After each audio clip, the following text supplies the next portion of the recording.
잠시 뒤 오후 2시부터 대법원이 윤석열 전 대통령 체포방해 혐의에 대한 선고 공판을 진행할 예정입니다. 비상계엄 583일 만에 첫 대법원 판단입니다. 전 과정이 저희 YTN을 통해서 생중계가 될 텐데요. 양지민 변호사, 홍정석 변호사와 함께 이야기 나누겠습니다. 두 분 다 어서 오십시오. 안녕하세요. 안녕하세요. 네.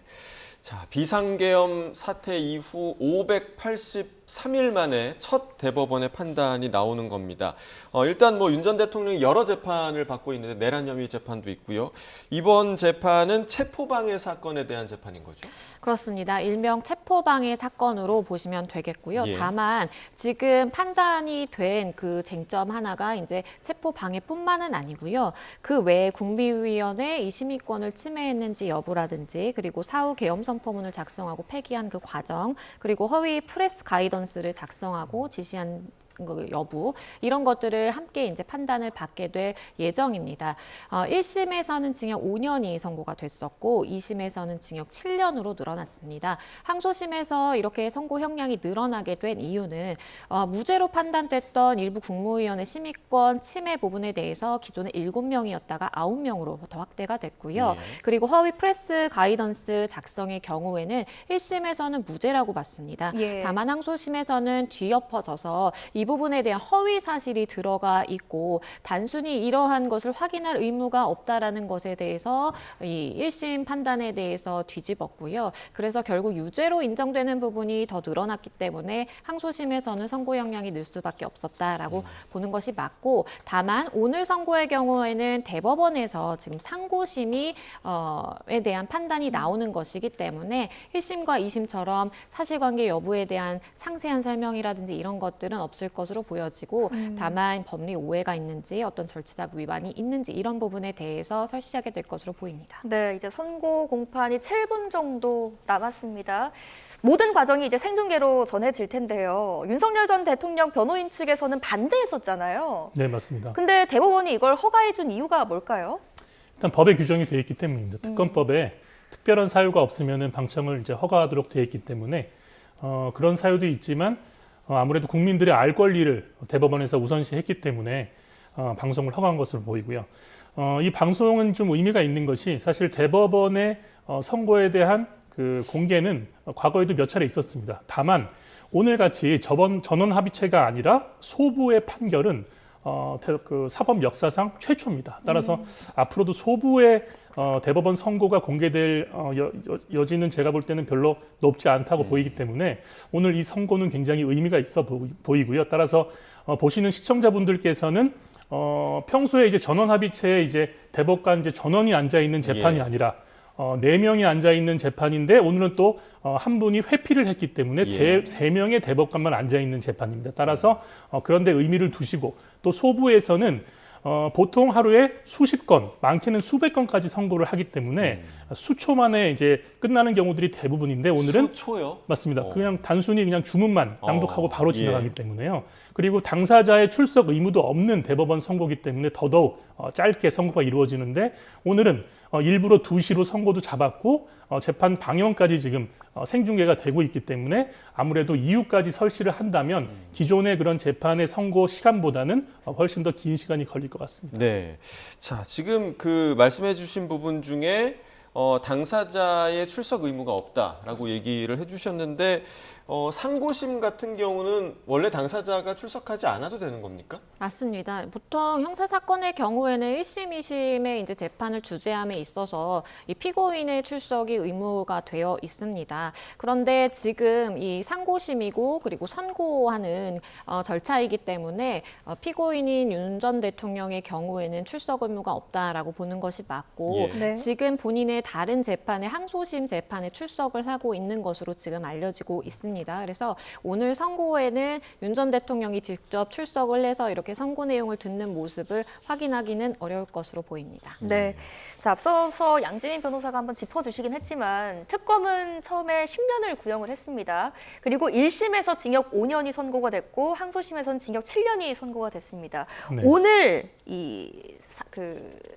대법원 선고에서는 어떤 형량 예상하십니까? 일단 대법원은 사실 1, 2심과는 달리 대법원의 역할은 형량을 새로 매기는 것이 아니라 1, 2심 판단이 잘 됐는지 잘못됐는지를 판단하는, 즉 답안지를 채점한다 이렇게 보시면 될 것 같고요. 그래서 오늘 답안지는 사실 두 갈래로 나눠져서 나올 수 있습니다. 첫 번째는 문제 답안에 아무런 문제가 없다. 즉 1, 2심의 결론이 문제가 없다면 징역 7년이 확정되는 것이고요. 예. 틀린 데가 한 군데라도 있어서 다시 풀어오라고 이제 서울 고법으로 돌려보내는 게 이 두 번째 답안지가 될 것으로 보입니다. 대법원이 직접 형을 정하는 파기 자판이라는 제도도 있는데 사실상 통계적으로 상고심의 0.1%도 안 되는 확률이기 때문에 거의 로또 수준이고요. 그래서 오늘은 두 가지 중에 하나로 결론이 날 것이다. 그리고 아까 말씀하신 것처럼 형이 1심 5년에서 7년으로 늘어난 이유가 두 가지인데 첫 번째는 국무회의 문제였죠. 헌법상 계엄 선포는 국무회의 심의를 거쳐야 되는데 1심에서는 그 전원에 대해서 전화를 했기 때문에 두 명에 대해서는 이제 무죄가 됐지만 2심에서는 5분 전에 전화를 해서 출석하라고 하는 것이 현실성이 떨어지기 때문에 실질적으로 그 절차에 대한 확보를 못했다. 예. 따라서 그 두 명에 대해서까지 위법이 인정됐기 때문에 형이 늘어난 것이고 예. 두 번째는 1심에서 무죄를 받았던 외신 허위 공보, 즉 계엄의 헌정질서 파괴 의도가 없었다는 허위 해명 자료를 작성해서 외신에 뿌리게 한 혐의가 1심에서는 무죄로 나왔는데 2심에서는 유죄로 뒤집힌 거죠. 그래서 5년에서 7년으로 나왔는데 여전히 특검의 구형은 10년이기 때문에 아까도 말씀드렸다시피 이제 구형의 이제 형은 큰 의미가 없고요. 이제 7년이냐 아니면 파기환송되느냐 이렇게 보시면 될 것 같습니다. 네, 일단 사실심과 법률심의 차이에 대해서도 설명을 해주셨고 항소심에서 왜 형량이 늘어났는지에 대한 그 이유에 대해서도 설명을 해주셨습니다.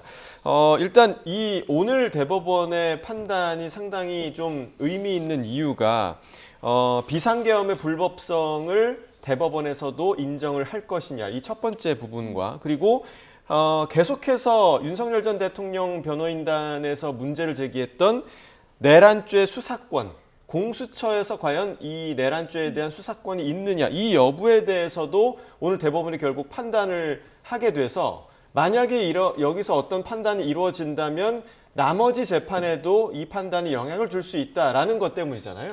그렇습니다. 말씀해주신 부분에서 이제 공수처의 수사권이 사실 최대의 이제 관심사 내지는 핵심 쟁점이라고 보여지고요. 윤 전 대통령 측에서는 계속해서 이야기를 했던 부분이 공수처에서 지금 직권남용에 대한 부분에 대해서는 수사 권한이 있지만 이것을 내란죄라든지 다른 혐의점에 대해서 확대해서 이렇게 수사 권한을 넓게 해석하는 것은 안 된다라고 이야기를 했어요.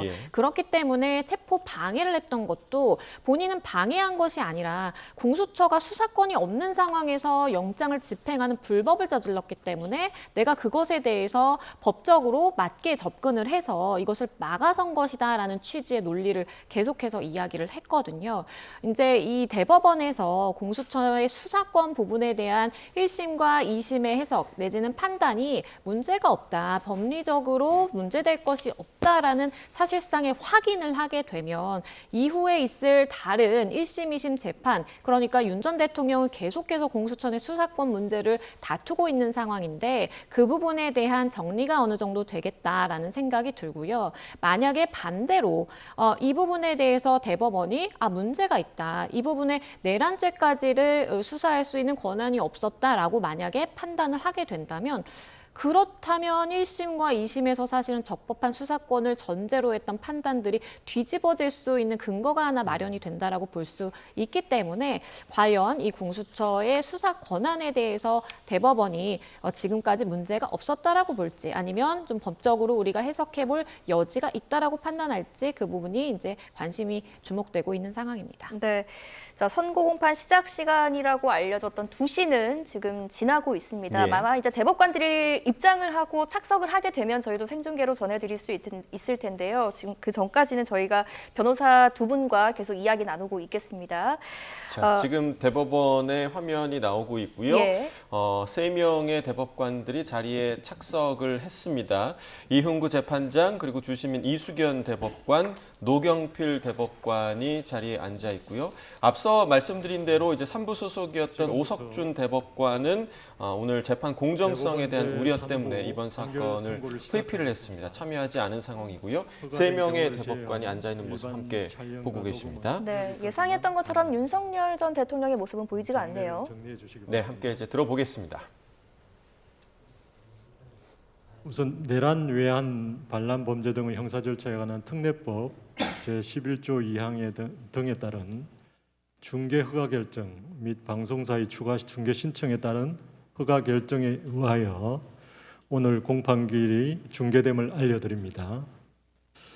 그리고 같은 법 제11조 3항 등에 따라 선고 전부를 속기하고 녹음할 것을 명합니다. 그럼 선고를 시작하겠습니다. 오늘 선고할 사건은 2026도 6,500호 특수공무집행 방해 등 사건입니다. 피고인은 윤석열, 상고인은 피고인과 특별검사입니다. 이유 이호지를 말씀드리겠습니다. 이 사건은 대한민국 제20대 대통령으로 재직하였던 피고인에 대한 특수공무집행 방해, 허위 공문서 작성, 허위 작성 공문서 행사, 대통령 기록물 관리에 관한 법률 위반, 공용 서류 손상, 직권 남용 권리 행사 방해, 대통령 등의 경호에 관한 법률 위반 교사, 범인 도피 교사 사건입니다. 원심은 공소사실 중 일부를 유죄로, 일부를 무죄로 판단하여 피고인에게 징역 7년을 선고하였습니다. 피고인은 원심 판결 중 유죄 부분에 대하여, 특별검사는 무죄 부분에 대하여 각각 상고하였습니다. 이 사건의 주요 쟁점은 첫째, 피고인의 비상계엄 선포 후 국회 출입 통제 등으로 인한 직권 남용 권리행사 방해죄와 내란 우두머리죄 사건에 관한 공수처의 수사 절차가 위법한지, 둘째, 피고인을 체포하기 위한 수색영장 집행 절차에 형사소송법 제110조를 위반한 위법이 있는지 여부입니다. 수사 절차의 적법성과 관련하여서는 불소추 특권 대상 범죄인 직권 남용 권리 행사 방해죄에 대하여 대통령 재직 중 수사가 가능한지, 그리고 내란 우두머리죄가 공수처법 제2조 4호 라목의 관련 범죄에 해당하여 공수처가 이에 대한 수사권을 갖는지가 문제됩니다. 먼저 공수처의 수사 절차가 위법한지에 관하여 봅니다. 대통령의 불소추 특권을 정한 헌법 제84조는 대통령이 내란 또는 외환의 제2의 범죄, 즉 불소추 특권 대상 범죄를 범한 경우에는 재직 중 형사상 소추를 금지하고 있습니다. 다만 헌법 제84조의 문은 불소추 특권의 취지 및 본질 등을 고려하면 불소추 특권 대상 범죄에 대한 재직 중 형사상 소추가 금지되더라도 수사까지 전면적으로 금지된다고 볼 수는 없고, 대통령의 직무 수행이나 국가 원수로서의 권위 확보에 지장을 초래하지 않는 범위 내의 수사는 가능하다고 보는 것이 타당합니다. 가령 대통령이 피의자인 사건을 접수하거나 관련 증거를 수집, 보존하는 등의 기본적인 수사상 조치는 재직 중에도 허용된다고 볼 수 있습니다. 한편 공수처는 고위직 공무원의 일정한 직무 범죄인 고위공직자 범죄와 관련 범죄에 대한 수사권을 가집니다. 공수처법 제2조 4호 라목은 관련 범죄 중 하나로 고위공직자 범죄 수사 과정에서 인지한 그 고위공직자 범죄와 직접 관련성이 있는 죄로서 해당 고위공직자가 범한 죄를 규정하고 있습니다. 여기서 수사 과정에서 인지한이란 고위공직자 범죄의 수사 개시 단계부터 종결에 이르기까지의 전 과정에서 구체적인 관련 범죄의 혐의를 알게 된 경우를 의미하는 것으로서 범죄 인지서를 작성하는 등 형식적인 사건 수리 절차를 거쳐야만 하는 것은 아닙니다. 또한 직접이라고 하면 중간 행위나 다른 원인의 매개 없이 연결되는 것을 말하고, 관련성은 수사의 대상, 수사의 과정과 경위 등을 종합하여 구체적 개별적 연관관계가 있는 경우를 말합니다. 이 사건에서 공수처는 피고인의 직권남용 및 내란 혐의 사실이 기재된 고발장을 수리함으로써 직권남용 권리행사 방해죄에 대한 수사를 개시하는 한편 내란 우두머리죄 혐의 또한 구체적으로 인식하여 이에 대한 수사도 개시하였습니다. 직권남용 권리행사 방해죄는 공수처법 제2조 3호 가목이 정한 고위공직자 범죄이므로 공수처는 이에 대한 수사권을 가집니다. 이 범죄가 불소추 특권 대상 범죄라고 하더라도 피고인을 피의자로 한 고발장을 수리하는 것이 대통령의 직무 수행이나 국가 원수로서의 권위 확보에 지장을 초래한다고 보기 어려우므로 공수처가 이에 대하여 수사를 개시한 것은 적법합니다. 한편 고위공직자 범죄를 공수처의 본래의 수사 대상으로 설정한 공수처법의 취지를 우회하여 관련 범죄 수사를 위해 형식상으로만 고위공직자 범죄에 대한 수사를 개시하였다는 등의 특별한 사정이 없는 한 이 사건과 같이 고위공직자 범죄에 대한 수사를 개시하면서 구체적인 관련 범죄의 혐의를 알게 된 경우도 공수처법 제2조 4호 라목의 수사 과정에서 인지한 때에 해당할 수 있습니다. 이 사건의 경우 공수처는 직권남용 권리행사 방해죄에 대해서 실질적으로 수사를 진행하였고 이에 대한 기소까지 이루어졌습니다. 이처럼 내란 우두머리죄 수사를 목적으로 형식상 직권남용 권리행사 방해죄 수사를 개시한 것에 불과하다고 보기 어렵기 때문에 수사 과정에서 인지한이라는 요건을 충족한다고 볼 수 있습니다. 나아가 피고인의 내란 우두머리죄는 직권남용 권리행사 방해죄와 배경이 되는 사실관계가 동일하고 증거도 상당 부분 중첩되므로 수사 과정에서 자연스럽게 드러날 수밖에 없고 중간 행위나 다른 원인의 매개 없이 서로 연결됩니다. 따라서 공수처법 제2조 4호 라목의 직접 관련성 또한 인정됩니다. 결국 피고인의 내란 우두머리죄는 직권남용 권리행사 방해죄의 수사 과정에서 인지한 직접 관련성이 있는 범죄로서 공수처법 제2조 4호 라목의 관련 범죄에 해당하므로 공수처는 이에 대한 수사권을 가집니다. 그렇다면 공수처가 고위공직자 범죄인 직권남용 권리행사 방해죄에 대해서 수사를 개시하면서 이와 관련 범죄인 내란 우두머리죄를 인지하여 수사를 진행한 것에 수사 절차상 위법이 있다고 보기 어렵습니다. 원심은 같은 취지에서 공수처의 수사 절차가 적법하다고 판단하였습니다. 이러한 원심의 판단에 피고인이 상고위로 주장하는 법리 오해 등의 잘못이 없습니다. 다음으로 수색영장 집행 절차에 형사소송법 제110조를 위반한 위법이 있는지에 관하여 봅니다. 형사소송법 제110조는 제1항에서 군사상 비밀이 요구되는 장소에서의 압수수색에 관하여 그 장소의 책임자에게 승낙 권한을 부여하면서도 제2항에서 국가의 중대한 이익을 해하는 경우에 한하여 승낙을 거부할 수 있도록 규정하고 있습니다. 이는 압수수색을 통한 실체적 진실 발견의 요청과 군사상 비밀 보호의 필요성이 상충되는 상황에서 두 개의 법익의 조화를 도모하기 위해서 승낙 거부권의 형사 요건과 한계를 설정한 것으로 이해해야 합니다. 압수수색의 허용 여부가 책임자의 주관적 판단이나 재량에 따라 좌우되도록 한 것으로 볼 수는 없습니다. 위와 같은 규정의 내용 및 체계와 취지에 비추어 보면 형사소송법 제110조 2항의 국가의 중대한 이익을 해하는 경우란 국가의 안전보장, 국방통일 외교상의 이익, 헌법적 기본질서의 유지, 그 밖에 이에 준하는 국가 기능에 중대한 위험을 초래할 우려가 있는 경우를 의미하고 단순한 군사상 편의 등에 따른 추상적인 비공개 필요성은 이에 해당하지 않는다고 보는 것이 타당합니다. 나아가 그 장소의 책임자가 승낙을 거부하기 위해서는 영장 집행으로 인해 위와 같은 국가의 중대한 이익을 해할 우려가 있다는 점에 관한 구체적이고 객관적인 사유를 제시하여야 하고 거부 사유가 인정되지 않음에도 승낙을 거부하였다면 이는 적법하지 않습니다.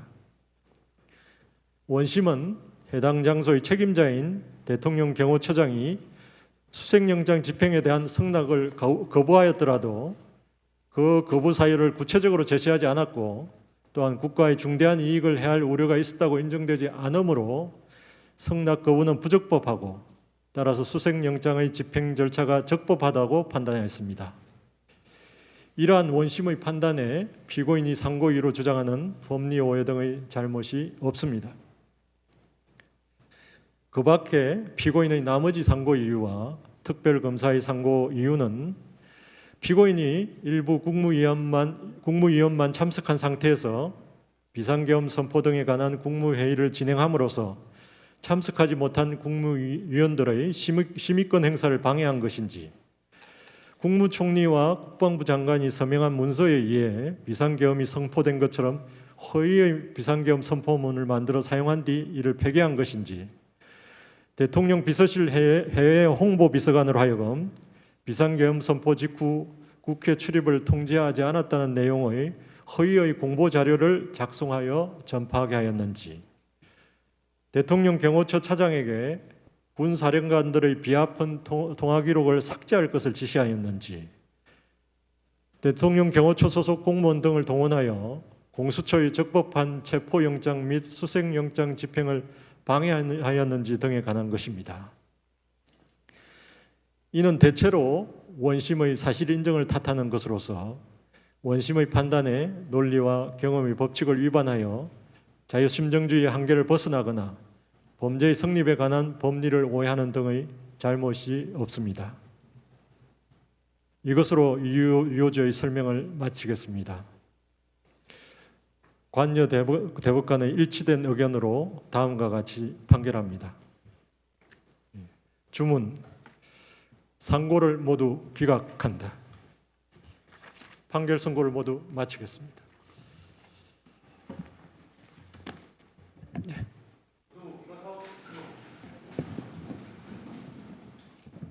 네, 대법원의 선고를 들으셨습니다. 상고를 기각한다는 주문과 함께 상고심이 마무리가 됐고요.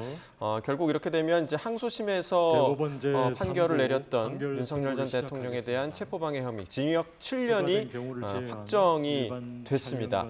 자, 일단은 저희가 이게 조금 전에 이야기를 나눴던 부분 중에 이 공수처의 수사권, 이 내란 혐의 수사권과 관련해서 지금 여러 구체적으로 좀 인정이 된다라고 지금 대법원에서도 판결을 했어요. 맞습니다. 이게 굉장히 이제 다른 재판들, 즉 지금 진행되고 있는 8개의 재판에 모두 걸려 있는 법리였는데 네. 오늘 대법원이 그 종지부를 찍었습니다. 따라서 진행되고 있는 지금 재판들에서 이 쟁점에 대해서 더 이상 다툴 여지는 거의 없어졌다 이렇게 보시면 될 것 같고, 오늘 이제 대법원 선고를 들으셨겠지만 대법원에서는 공수처는 적법한 수사기관이 맞고, 그리고 법원이 발부한 영장의 집행을 막은 것은 특수공무집행 방해에 해당한다. 그리고 공수처의 수사 대상에 수사 과정에서 인지한 범위 내에 이 범죄들이 다 포함된다. 이렇게 명확하게 판단을 했습니다. 따라서 말씀드린 것처럼 계엄 직후부터 거의 1년 반을 끌어온, 즉 공수처 수사권에 대한 논쟁은 오늘부로 사법적으로는 일단 종결이 됐다. 이렇게 보시는 게 좋을 것 같고요. 이 판단의 이제 범위는 아까 말씀드렸다시피 이 사건에만 미치지 않고 지금 진행되고 있는 모든 사건에 미칠 것으로 보이고, 공수처 입장에서는 지금 2021년 이래 수사권 범위를 두고 항상 설왕설래가 있었거든요. 그런데 최고법원인 대법원에서, 그리고 게다가 전직 대통령 사건에서 이를 정면으로 인정을 해줌으로써 공수처는 여기에 대한 이제 시비의 거리는 좀 덜었다, 이렇게 평가될 수도 있을 것 같습니다. 예. 그러니까 결국에는 지금 윤 전 대통령 측에서 줄기차게 주장했던 내용이 공수처가 내란죄, 그러니까 이 내란죄와 관련한 수사권이 있느냐, 이 부분이었고, 사실 공수처법에는 내란죄가 명시되어 있지 않잖아요. 그러니까 이 부분을 연결고리를 우리가 어떻게 생각해야 되냐 이게 쟁점이었는데 이 부분을 좀 명확하게 대법원에서 지금 해결을 한 것 같아요. 그렇습니다. 앞으로 이 윤 전 대통령 측에서는 공수처의 수사권이 없다라는 전제로 주장을 펼쳤던 예. 모든 주장들을 하기는 힘들어졌다라고 보는 것이 맞겠고요. 말씀해 주신 것처럼 공수처의 수사권 문제를 두고 이 내란죄에 파생됐던 여러 가지 이제 혐의들에 대해서 수사를 하는 부분에 대해서 다투면서 모든 증거가 배척돼야 된다 내지는 체포영장 집행도 위법하다라고 주장을 했었는데요. 대법원에서 판단을 하기로는 우선 고위공직자의 범죄 중에서 수사 과정에서 인지한 직접 관련성이 있는 범죄에 대해서 공수처가 수사권을 가진다라고 판단을 했고요.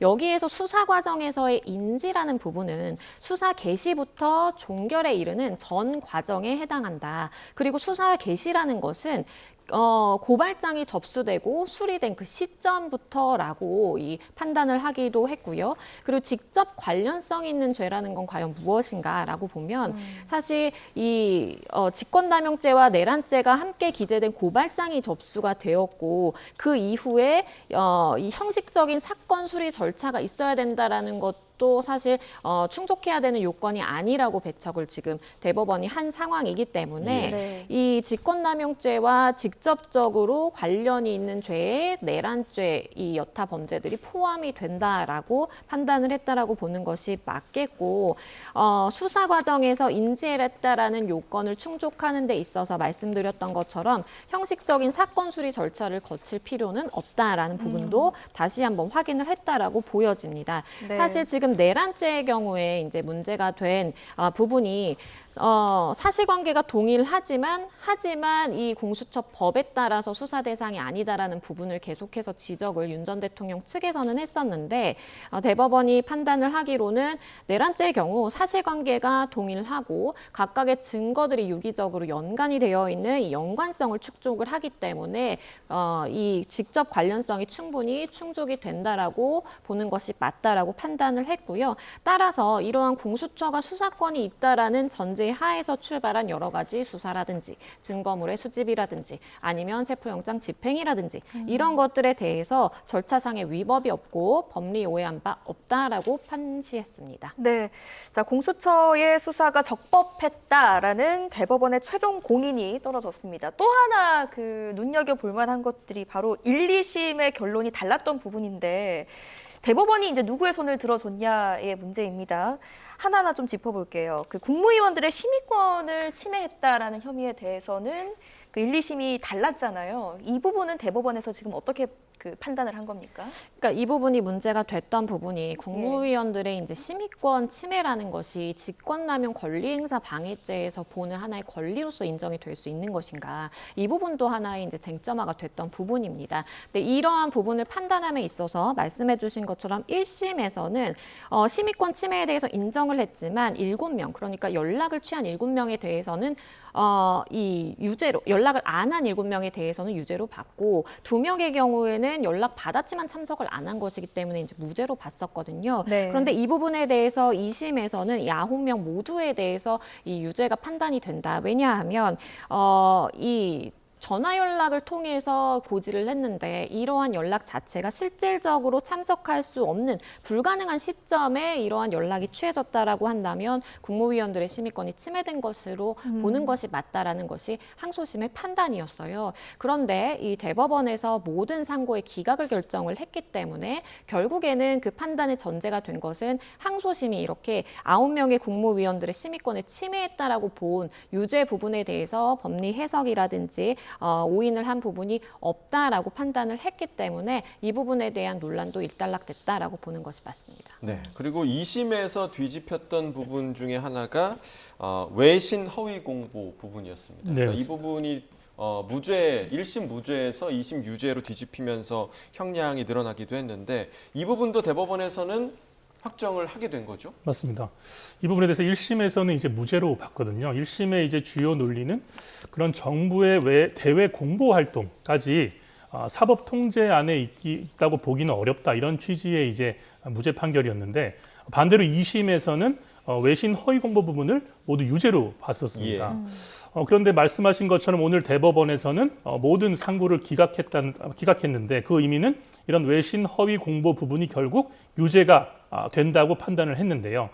이 부분은 굉장히 주목할 만한 것이 국가 원수가 대외적으로 허위 정보를 유포하도록 지시한 행위를 아까 말씀드렸다시피 형사처벌 대상으로 확정을 한 것이거든요. 이런 유형의 사실 유죄 판단 자체가 사실 전례를 찾기 드뭅니다. 따라서 이런 아까도 말씀드렸다시피 정부의 이런 대외 공보 활동 자체도 사법의 통제 안에 있다는 그런 선례를 남긴 판결로 보시면 될 것 같습니다. 예.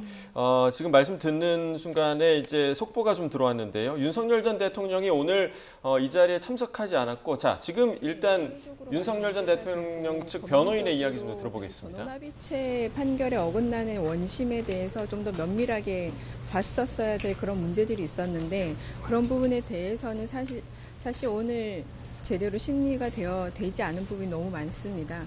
그래서 굉장히 유감을 표명하는 입장입니다.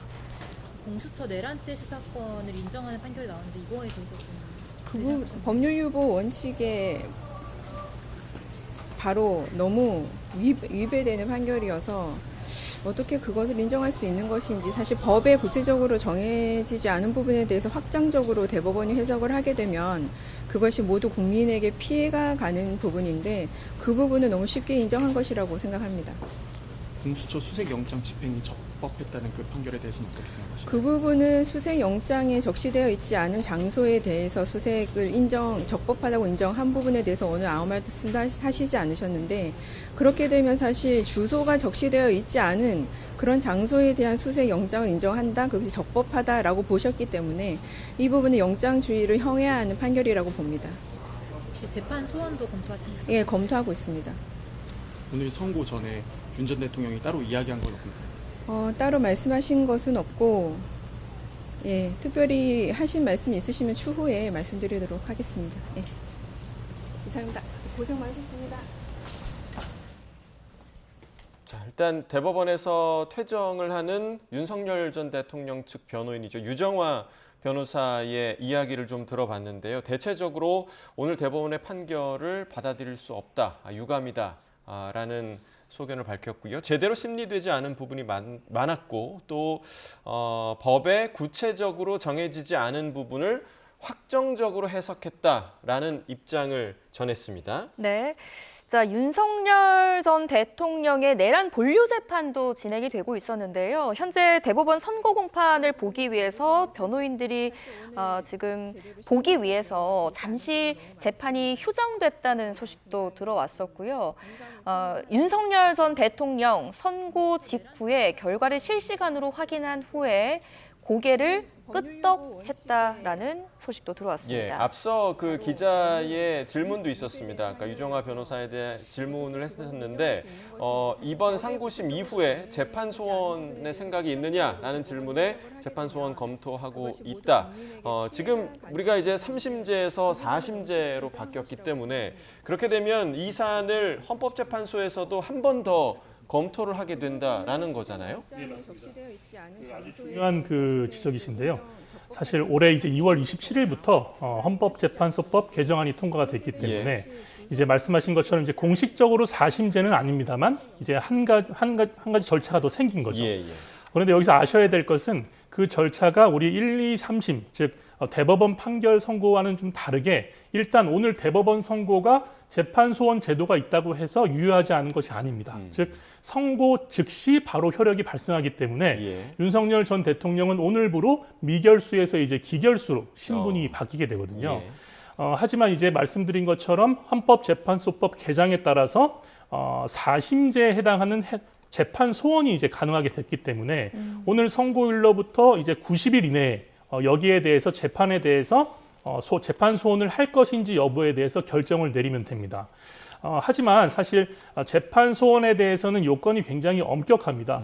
기본권을 침해받았다는 그런 내용이 성립을 해야 되는데 사실 1심, 2심 그리고 오늘 대법원까지 전직 대통령의 재판을 진행하면서 과연 기본권을 침해하는 그런 절차나 내용이 있었는지는 한번 자세히 들여다봐야 될 것 같고요. 말씀드린 것처럼 재판 소원을 하게 되면 이제 헌법재판소에서 이제 그 심사를 통해서 먼저 그 대상이 되는지 여부를 결정합니다. 예. 그런데 지금까지 사실 실행한 지가 지금 거의 한 4달 정도 됐는데 인용된 건수가 거의 드문 상태이기 예. 때문에 이 재판에 대한 이제 재판 소원에 대한 결과도 일단 그 대상이 될지 여부부터 지켜보시는 게 좋을 것 같습니다. 네. 자, 지금 윤석열 전 대통령 법률대리인단의 입장을 보니까 저희가 앞서 얘기 나누고 있었던 국무위원의 심의권을 침해했다라는 혐의에 대해서 직권남용죄의 개인적 권리로 확대 해석했다 이렇게 지금 발표를 했거든요. 이게 무슨 말입니까? 그렇죠. 그러니까 말씀드린 것처럼 지금 국무위원들의 심의 의결권이라는 것이 결국에는 이제 헌법에 비상계엄을 선포하기 전에는 국무회의를 이제 주재를 해야 된다라고 되어 있는데 네. 그 부분에 대한 심의 의결권 침해라는 것이 우리가 직권남용 권리행사방해죄에서 인정을 하는 그런 하나의 권리로서 인정을 할 수 있겠느냐. 이 부분에 대해서 윤 전 대통령 변호인단 측에서는 계속해서 문제를 제기해 왔거든요. 네. 그런데 이 부분에 대한 결국 대법원의 판단은 문제가 없다라는 것입니다. 그리고 말씀드린 것처럼 1심에서는 지금 일부 국무위원에 대한 심의의견권 침해가 이제 인정이 됐지만 그래서 유죄 판단을 받았지만 항소심에 이르러서는 실질적으로 그 2명에 대해서도 연락을 취하긴 했지만 이것은 형식적일 것일 뿐이고 실제로 참여를 할 수 없는 그러한 상황에서 연락을 취한 것이기 때문에 나머지 2명에 대한 심의권도 침해했다라고 인정을 했거든요. 그리고 이러한 항소심의 판단에 대해서 대법원은 법리 오인이라든지 이제 문제가 없다라고 한 번 다시 확인을 시켜준 그런 상황입니다. 그렇기 때문에 이 부분에 대해서 물론 윤 전 대통령 측의 변호인단 입장에서는 지금 이번 대법원의 판단이 공수처의 수사권도 그렇고 그리고 지금 국무위원들의 심의권을 해석함에 있어서도 법률 유보의 원칙, 그러니까 우리가 법률에 기재된 대로 굉장히 해석을 좁게 하는 것이 맞는데 이것이 대법원이 개입을 해서 하나의 해석을 너무 광범위하게 그러한 범위를 넓힌 문제가 있다라고 계속해서 이야기를 하면서 심리 자체가 굉장히 미흡했다라는 주장을 하고 있는 그런 상황인데요. 네. 근데 그럼에도 불구하고 지금 취할 수 있는 그러한 실질적인 카드는 사실 없다라고 보는 것이 맞겠고 물론 절차상으로 말씀해 주신 것처럼 재판 소원이라든지 길은 열려 있지만 지금 어떠한 기본권 침해라든지 헌법적으로 다시 판단해야 되는 헌재에서 판결이 내렸던 판단과 지금 배치되는 부분이 명확하게 있다라고 보기는 좀 어렵거든요. 그래서 물론 하나의 방어권, 내가 다툴 수 있는 권리는 보장되어 있기 때문에 다투어 볼 수는 있겠으나 하지만 이번 대법원 판결이 바뀌거나 다시금 파기 환송이 된다라든지 이것이 문제가 있다라고 지적이 돼서 헌법적인 부분에 대해까지 쟁점이 개입할 그러한 가능성은 낮아 보입니다. 네, 그러니까 지금 짚어주신 것처럼 재판 소원과 관련해서는 말씀해주신 것처럼 대상이 되느냐도 문제고 사실상 지금 다툴 여지가 없을 가능성이 크다라고 전망을 해주셨는데 그렇다면 지금 이제 대법원 효력이 지금 이 순간부터 시작이 된다라고 얘기를 해주셨잖아요. 네. 그러면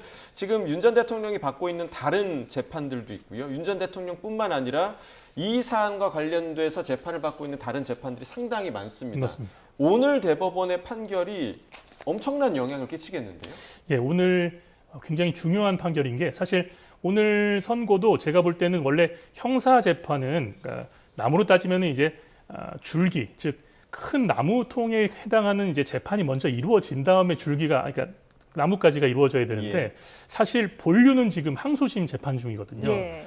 그런데 지금 가지에 해당하는 선고가 먼저 내려졌는데 그 법리에 대해서는 오늘 확정이 됐기 때문에 아까 말씀하신 것처럼 오늘 재판이 어떻게 이제 영향을 미칠 것이냐.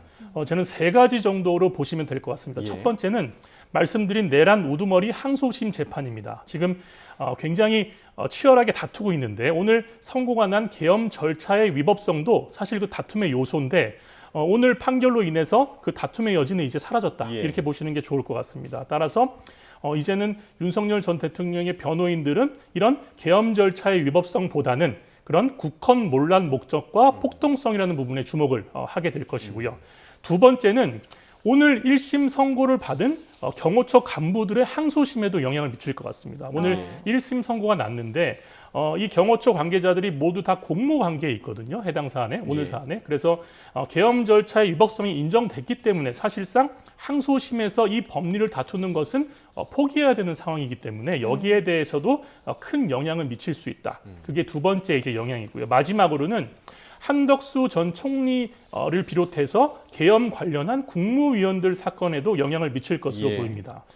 국무회의 심의권에 대해서 이제까지 법리가 확정되지 않았었는데 오늘 그 법리가 확정됨으로써 오늘 법리로 오늘 확정된 내용들이 다른 재판에서는 유력한 증거가 될 수 있기 때문에 지금 한덕수 전 총리를 비롯해서 재판을 받고 있는 국무위원들은 오늘 확정된 법리에 기반해서 재판 전략을 다시 짜야 되는 그런 문제가 발생할 것으로 보입니다. 네. 자, 7년 확정 판결이 나왔습니다. 이제 윤석열 전 대통령의 신분에 대해서도 좀 이야기를 해봐야 될 것 같은데 미결수에서 이제 기결수로 된 거죠. 그렇죠. 우리가 네. 미결수라는 것은 이제 수사라든지 이제 재판 단계에서 이제 구속이 된 그런 상황이고 하지만 형을 확정을 받은 건 아닌 그런 상황입니다. 그런데 기결수로 이제 신분이 전환이 되는 것의 그 기준 시점은 이렇게 대법원에서 상고를 했지만 상고 기각을 받는다라든지 아니면 1심이라든지 2심에서 더 이상 불복하지 않고 이 확정을 받는다라든지 그런 경우에 이제 신분이 바뀌게 되는 것이고요. 네. 만약에 불구속된 피고인이라고 한다면 그러한 선고에 따라서 검찰이 이 영장을 집행하는 절차가 이제 마련이 되어 있는데 지금 윤 전 대통령의 경우에는 어차피 구속이 된 신분입니다. 그래서 네. 계속 구속이 이제 유지가 된다라는 것이 그렇게 보는 것이 맞겠고요. 다만 윤 전 대통령의 경우에는 지금 다른 확정되지 않은 여러 가지의 재판도 지금 받고 있는 상황입니다. 오늘 대법원 이제 선고에도 물론 출석의 의무가 없지만 본인의 항소심 재판에 출석을 하느라고 이 변호인단도 늦게 이렇게 오기도 했거든요. 그런 것들을 보자라고 한다면 신분은 이렇게 바뀌기는 했지만 하지만 여전히 이러한 법적 다툼을 이어가는 피고인으로서의 신분도 함께 유지가 되기 때문에 재판 단계에서 여러 가지 이제 방어권을 행사하는 그러한 행위들이 있을 것으로 보여지고요. 다른 8개의 재판 상황 중에서 최혜병 수사 외압 사건이라든지 이종섭 전 장관 호주 대사 도피 의혹 사건의 경우에는 아직도 1심에 머물러 있는 상황입니다. 네. 물론 일부 사건의 경우에는 뭐 1심이 선고된 경우도 있고 항소심 다투는 경우도 있겠지만 하지만 윤 전 대통령의 이러한 대법원으로까지 가서 완전히 확정이 되는 마무리되는 그 재판은 이번 재판이 사실 처음이기 때문에 한동안은 계속해서 항소심 내지는 상고심에서 윤 전 대통령의 선고 관련된 내용은 계속해서 나올 것으로 보입니다. 네, 신분이 이제 기결수로 바뀌었다 보니까 일반적으로는 이제 구치소에서 교도소로 이적이 돼야 되고 그 변호인 접견 같은 경우도 기결수는 좀 제한이 된다 이렇게 들었는데 이 부분은 어떻게 되는 겁니까? 맞습니다. 그 기결수가 되면은 이제 미결수는 사실 이제 재판을 받을 권리를 이제 보장하고 수사를 받을 권리를 보장한다는 차원에서 접견의 제한이 사실상 없습니다. 따라서 언론에도 많이 나왔지만 이제 윤석열 전 대통령 같은 경우에는 이제 수시로 그리고 자주 변호인 접견을 한다는 이제 내용들이 나왔었는데 예. 이제 기결수가 됨으로 인해서 이제 과연 그 구치소에서 교도소로 이전을 할 것이냐 이 부분도 이제 지켜봐야 될 것 같고요. 구치소에서 지금 다른 재판을 받는 상태를 유지를 하고 있다면은 사실 변호인 접견은 지금 재판이 진행되고 있는 부분에 대해서는 그 권리가 보장돼야 되는 측면도 있기 때문에 네. 사실 지금 상태에서는 이제까지의 큰 변화는 없지 않을까라는 생각이고요. 이제 본인이 이제 미결수에서 기결수가 된 재판이 이제 나왔기 때문에 사실 본인이 이제 법률 전문가로서 이제 이 판결에 대해서 이제 분석을 할 것이고 그럼 다른 재판에서 오늘 나온 법리들에 대해서는 어떤 전략을 가지고 어떻게 대처할지 이런 부분들이 굉장히 이제 고민이 될 포인트들이기 때문에 이제 기결수가 된 것은 단순히 신분의 변화뿐만 아니라 본인의 심경이나 변호인의 전략에도 큰 영향을 미칠 수 있다. 이 부분에 더 집중을 해서 보시는 게 좋을 것 같습니다. 알겠습니다. 자, 윤석열 전 대통령 체포방해 혐의 상고심 생중계로 전해드렸고요. 대법원이 상고 기각, 징역 7년의 원심을 확정했다라는 소식 전해드렸습니다. 지금까지 양지민 변호사, 홍정석 변호사와 이야기 나눠봤습니다. 말씀 고맙습니다. 감사합니다. 감사합니다.